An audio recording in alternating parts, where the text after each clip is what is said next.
What if everything we think we know about money is, well, just a little bit wrong? Today, we're asking a pretty huge question. Can a small, community-based system for exchange ever really go up against the massive global financial system? The answer might just change how you see money itself. Okay, first, let's just try to wrap our heads around the scale we're talking about. On one side, you've got these little community exchanges, right? Where maybe the value is a jar of homemade jam. And on the other side, you have the global financial system with literally trillions of dollars zipping around every single day. The difference is just staggering. And that's really the heart of it. This isn't just about size. It's a completely different philosophy. That jar of jam, it represents a world built on trust, on community, on knowing your neighbor. Those trillions of dollars, that's a system built for efficiency, for growth, for institutional power. Honestly, they might as well be from different universes. So, on one hand, you have the conventional system, what we call the fiat system. Its value comes from being backed by governments. It's not just money, it's a fortress. It's reinforced by laws, global banks, and the very fabric of our society. It's absolutely immense and woven into everything we do. And then, on the complete opposite end of the spectrum, you've got something like the Community Exchange System, or CES. It's like a tiny little sapling next to a skyscraper. It's small, it's usually run by volunteers, and it has zero legal backing. For a lot of people, it just looks like a niche little side project. So you have to ask the obvious question, right? How could something so small and, frankly, fragile ever hope to compete with a system that's so massive and powerful?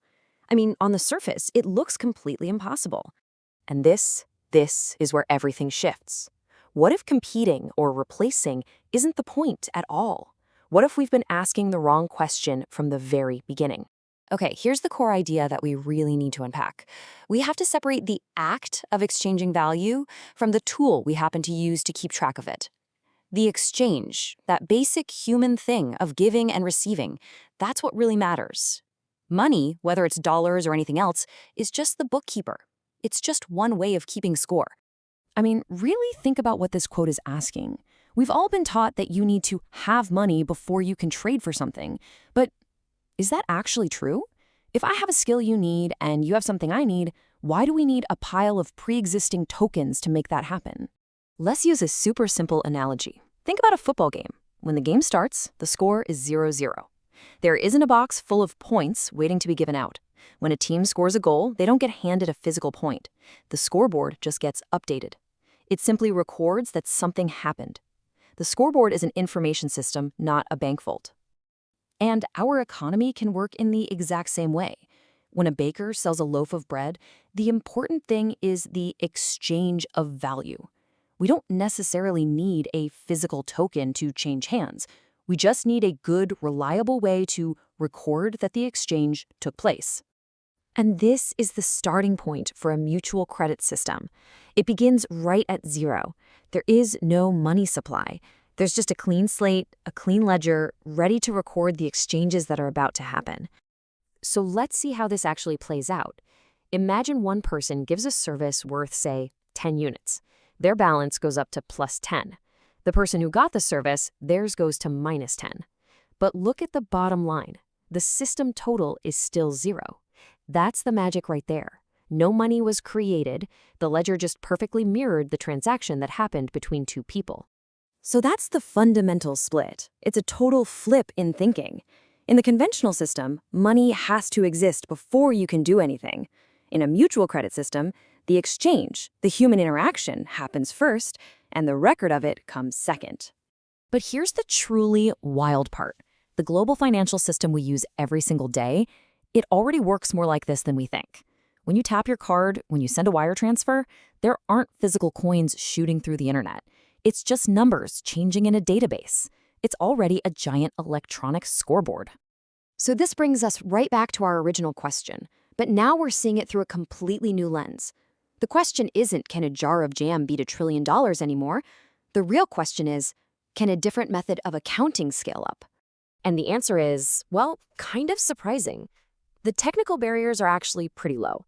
I mean, we live in a digital age. A system of pure accounting can scale almost infinitely. The real challenge is, The really high walls we have to climb are cultural and political. These are the true hurdles. We're talking about power structures that have been in place for centuries. We're talking about laws written around one specific model of money. And we're talking about our own deeply ingrained habits. How do you build things like governance and widespread trust on a massive scale without a government telling everyone to do it?